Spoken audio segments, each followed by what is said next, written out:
going to be running through it on all of my older iPhones. Let's just see how they run these this new software here. But if we go ahead and go to General Software Update, you can see we are on iOS 16 now. I usually don't run betas on my devices, but there were some very cool, things in here that I want to show you guys. So let's go ahead and get started. So one of I think the most notable feature here is definitely the new lock screen. So if we go to our settings and we go to wallpaper,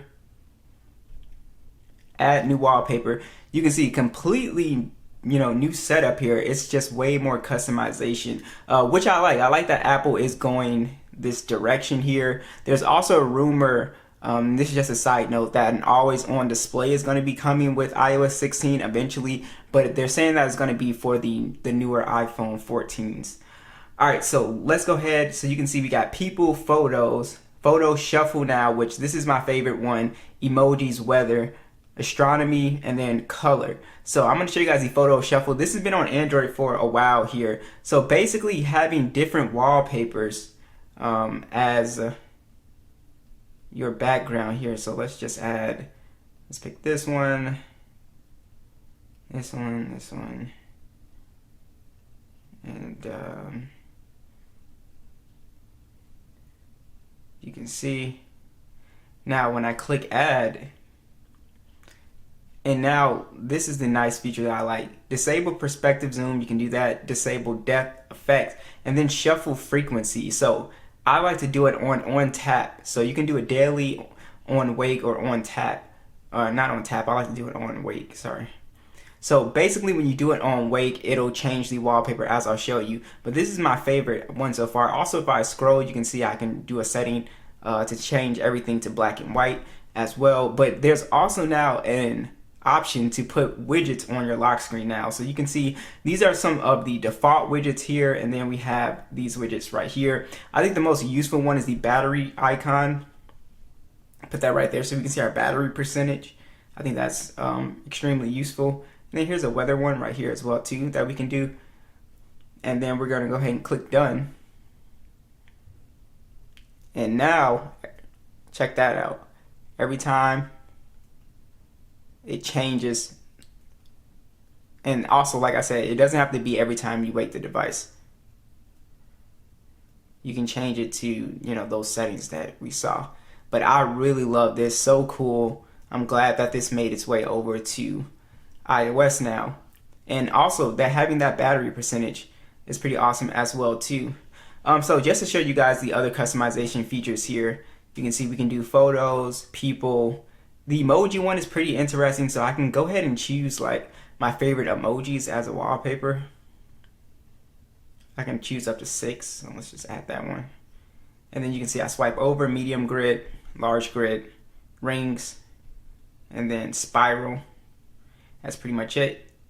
So it gives me these options here. And I can do the same thing with my widgets. Background, change the color, change the intensity. So, if you like this type of background, this is also a pretty cool one to have as well too. Here's another cool one, the astronomy. Use your location. Earth, moon. So if you like this one, this is pretty cool. And again, add our widget.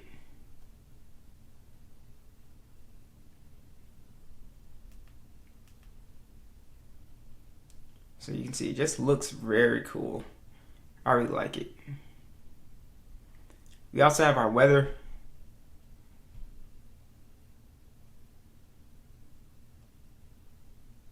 If you want the weather background, it'll give you that as well too.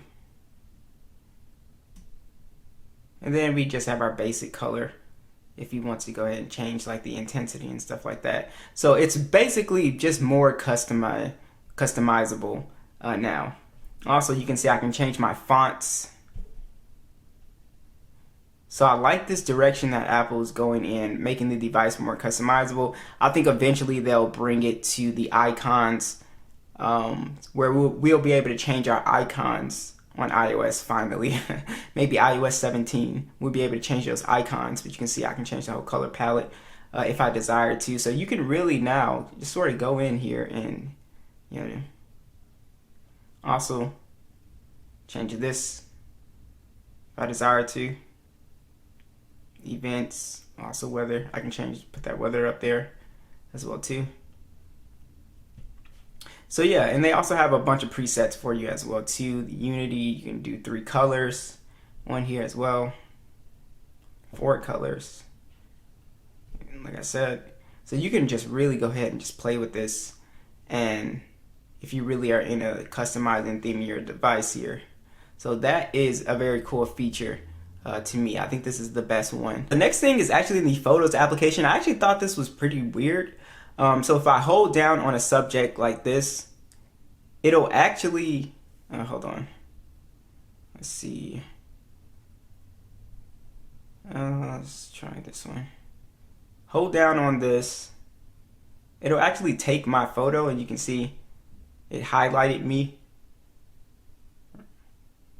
And then I can copy that or share it. But it like cuts me out. So it cuts the background out.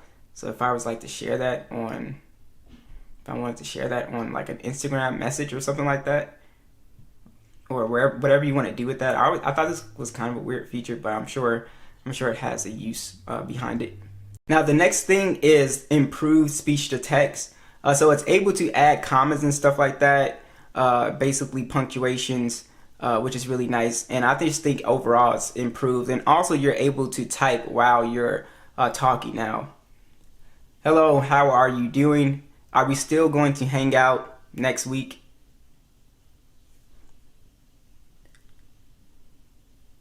Hello, my name is Matthew. And then you can see I can now also type while that's going.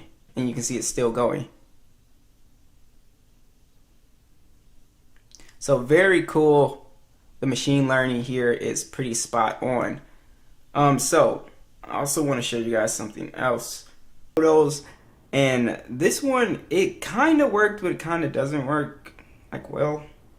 So as you can see, I can extract text out of images, and it's supposed to work better, but to me it just doesn't really work that well. So you can see it got the 10, but it didn't get my 1,000, and then it got these little numbers right here, you know, basically what it can read, right? So you can see I can look up, copy,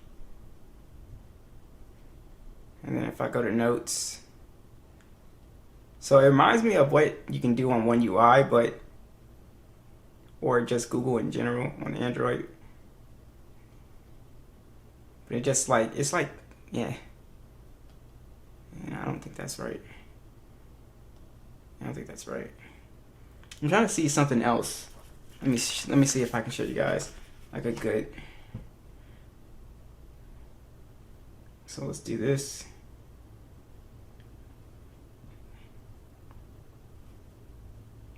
Maybe that it was just too blurry for this to read.